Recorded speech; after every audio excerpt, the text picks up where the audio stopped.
Halo semuanya, kembali lagi di YouTube saya Alvaris Talk. Nah, hari ini saya akan bahas tentang fenomena yang nanti akan kita alami mulai tanggal 3 Juni 2023, yaitu ARB atau auto reject bawah sebesar 15% dalam satu hari.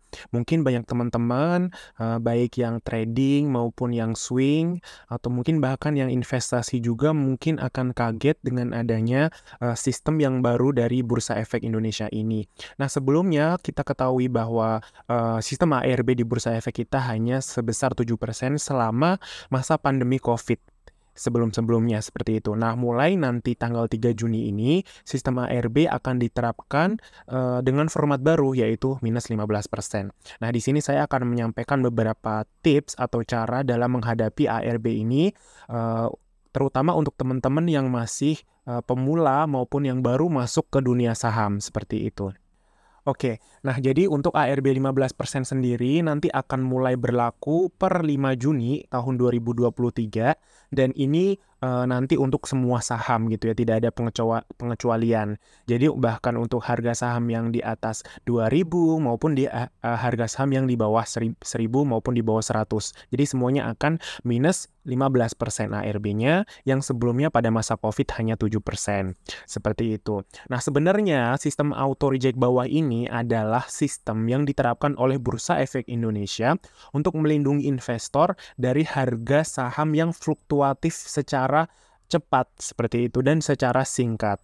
Makanya Bursa Efek Indonesia mereka menerapkan sistem maksimal penurunan harga saham dalam satu hari atau kita bisa menyebutnya sebagai ARB seperti itu. Dari Sekretaris Bursa Efek Indonesia, beliau pernah menyampaikan bahwa batasan persentase auto rejection bawah dilakukan secara bertahap dengan memperhatikan kondisi pasar ke depannya. Jadi mungkin sudah ada beberapa omongan beberapa bulan lalu kapan sistem ARB akan kembali normal, yang yaitu normalnya adalah sama dengan ARA atau auto reject atas seperti itu. Jadi ternyata mulai bulan Juni ini akan diterapkan secara bertahap, yaitu pertama adalah minus 15% dan nanti untuk bulan September akan diterapkan secara normal yaitu sesuai dengan auto rejection atas atau arahnya seperti itu. Nah, kemudian kita masih akan menjumpai beberapa saham yang ketika dia ARB atau turun sebesar 15% nanti, dia akan otomatis tertahan di harga tersebut dalam sementara waktu. Bisa jadi sehari gitu ya, atau 2 hari, atau kita tidak tahu nanti gitu ya. Jadi ketika kemarin misalkan ada teman-teman yang nyangkut nih karena ARB dan di kunci seperti itu, nanti dalam 15% pun akan teman-teman temui sistem yang seperti itu atau harga saham yang seperti itu. Nah, kemudian apa yang harus kita persiapkan gitu ya, teman-teman ya. Mungkin teman-teman kan masih banyak yang takut, kemudian bingung, kemudian apakah masih bisa nih investasi atau trading dalam satu hari gitu. Jadi teman-teman harus belajar gitu ya dan menyesuaikan dengan sistem yang ditentukan oleh Bursa Efek Indonesia. Oke, nah pertama teman-teman harus tenang ya. Teman-teman harus tetap tenang, jangan sampai panik dengan sistem baru. Kenapa? Karena mungkin sistem baru ini adalah penyesuaian lagi untuk teman-teman.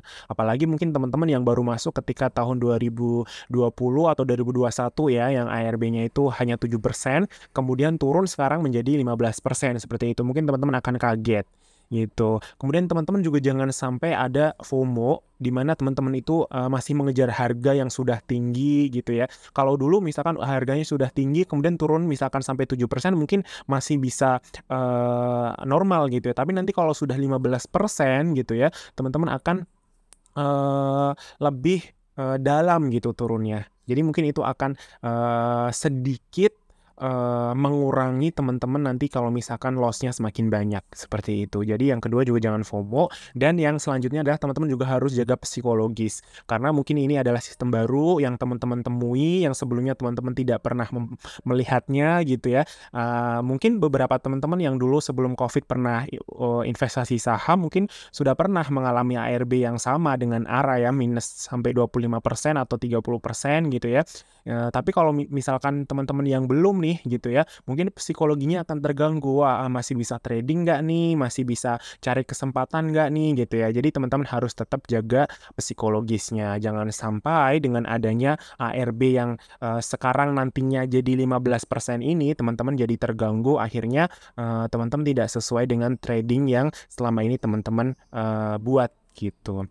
Kemudian yang kedua adalah teman-teman harus periksa fundamental perusahaan. Ini juga adalah salah satu hal yang mungkin teman-teman sebelumnya nggak pernah melihat gitu ya. Mungkin teman-teman dulu ikutnya saham-saham yang tidak tahu perusahaannya itu perusahaan apa, kemudian dia bisnisnya apa, apakah laporan keuangannya bagus atau tidak gitu ya. Nah, teman-teman harus mulai beralih nih gitu. Jadi sekarang teman-teman harus periksa lagi fundamental perusahaan.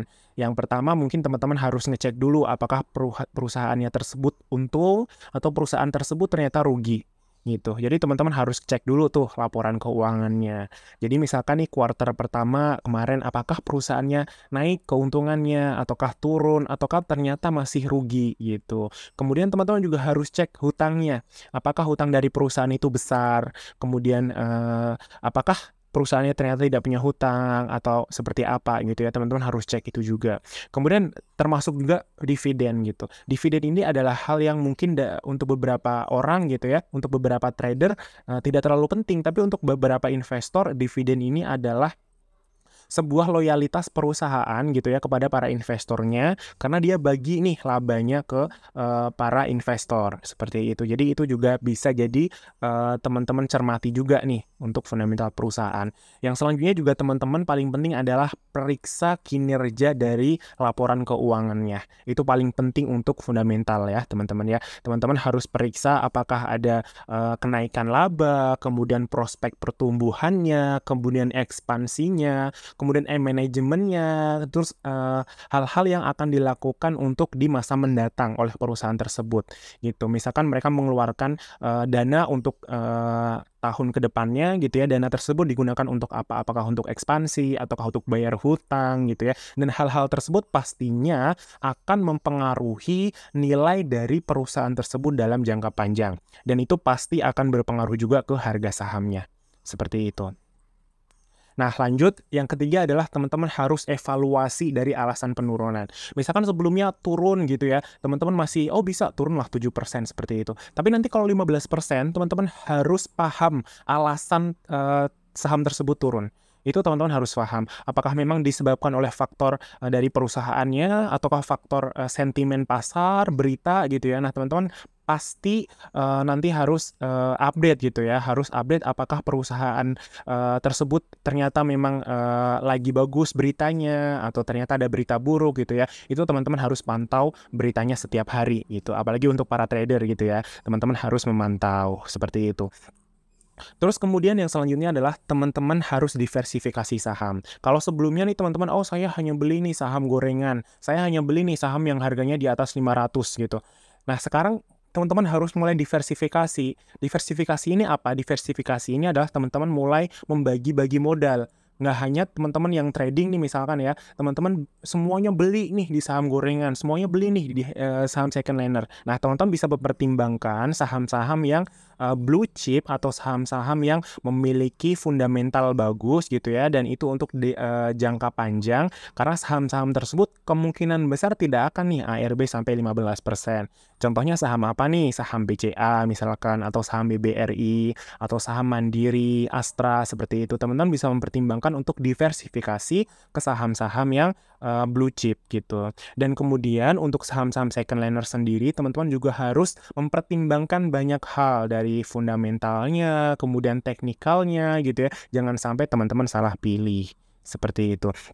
Terus yang selanjutnya teman-teman juga harus konsultasi nih. Kalau misalkan teman-teman memang udah bingung gitu ya, bingung ini gimana ya, saya udah terjebak nih ARB nanti misalkan gitu. Teman-teman udah nggak bisa mau nanya ke siapa gitu. Nah, teman-teman kalau nanya yang harus nanyanya ke yang profesional. Nah, profesional ini siapa? Yang mereka punya sertifikatnya lah gitu. Misalkan ada sales di saham misalkan gitu ya, mereka bisa ngasih insight, kemudian ada broker juga atau edukator saham atau biasanya juga penasihat investasi dan lain sebagainya. Mereka akan bisa memberikan perspektif ataupun saran yang lebih detail, terperinci, dan mereka lebih tahu misalkan tentang fundamental atau tentang harga saham, bahkan bisa jadi mereka dapat info-info gitu yang teman-teman tidak punya infonya seperti itu. Jadi teman-teman bisa juga pertimbangkan untuk konsultasi dengan orang yang profesional di bidang keuangan gitu. Nah, selanjutnya adalah teman-teman juga harus mengambil langkah yang bijak. Jadi nggak sembarangan nih, nggak sembrono dalam trading gitu. Jadi kalau kemarin-kemarin nih teman-teman mungkin tradingnya itu asal-asalan. Kayak, oh yang penting lihat inilah running trade apa yang lagi dibeli gitu ya, apa yang lagi rame gitu di running trade seperti itu.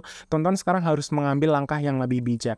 Apa nih langkah-langkahnya gitu ya. Nah, teman-teman harus mempertimbangkan lagi secara teknikal, kemudian secara fundamental, dan banyak hal lain yang teman-teman harus pertimbangkan sebelum membeli maupun menjual saham. Dan teman-teman harus ingat bahwa keputusan dalam investasi harus didasarkan dengan informasi yang akurat. Gitu, jangan cuman misalkan dengar dari A, dengar dari si B, dengar dari si C gitu ya. Dan harus dipertimbangkan juga dengan analisa yang cermat, baik dari analisa fundamental atau teknikal atau bandarmologi maupun analisa-analisa lainnya. Seperti itu. Nah, jadi yang paling penting bahwa teman-teman harus paham bahwa ARB ini adalah sistem yang dilakukan oleh Bursa Efek Indonesia, dan itu adalah sistem yang kita tidak bisa merubahnya gitu ya. Jadi itu adalah sistem yang memang berjalan, dan kita harus tahu bahwa semua investasi di saham itu melibatkan resiko. Gitu. Resikonya apa? Resikonya adalah fluktuasi harga saham yang naik dan turun. Jadi penting untuk teman-teman melakukan riset maupun analis terlebih dahulu secara teliti gitu ya. Kemudian teman-teman juga harus paham tentang perusahaannya, tentang emitennya gitu ya, tentang newsnya, beritanya, story-nya, dan lain sebagainya sebelum teman-teman mengambil keputusan investasi, baik membeli, menjual gitu ya, baik dalam trading, swing, ataupun dalam investasi jangka panjang. Seperti itu. Nah, itu aja teman-teman. Jadi mungkin teman-teman ada yang masih pengen lagi belajar gitu ya, lebih lanjut tentang beberapa mekanisme pasar. Kemudian ada juga mungkin ada yang mau nanya dan lain sebagainya. Teman boleh gabung di grup kita gitu ya, dengan langsung aja buka akun di Kisi Sekuritas. Aplikasinya adalah Kisi Mobile gitu ya. Teman-teman bisa buka akun dan depositnya hanya 100.000. Teman-teman boleh pakai kode referral Beki 02005 gitu, 2005. Teman-teman boleh langsung ikut gabung dengan kami gitu ya. Kita juga setiap bulan adakan webinar kepada teman-teman, baik itu webinar yang untuk pemula maupun yang untuk sudah masuk di dunia saham gitu. Jadi untuk teman-teman yang mau ikutan boleh gitu ya, teman boleh buka akun saham di Kisi Mobile seperti itu. Terima kasih teman-teman sudah menyimak video YouTube saya. Jangan lupa untuk subscribe, like, ataupun komen di video ini gitu ya. Dan teman-teman boleh juga kasih saran misalkan untuk bahas hal-hal di dalam dunia saham atau di dunia pasar modal seperti itu. Terima kasih teman-teman. Sampai jumpa di kesempatan selanjutnya.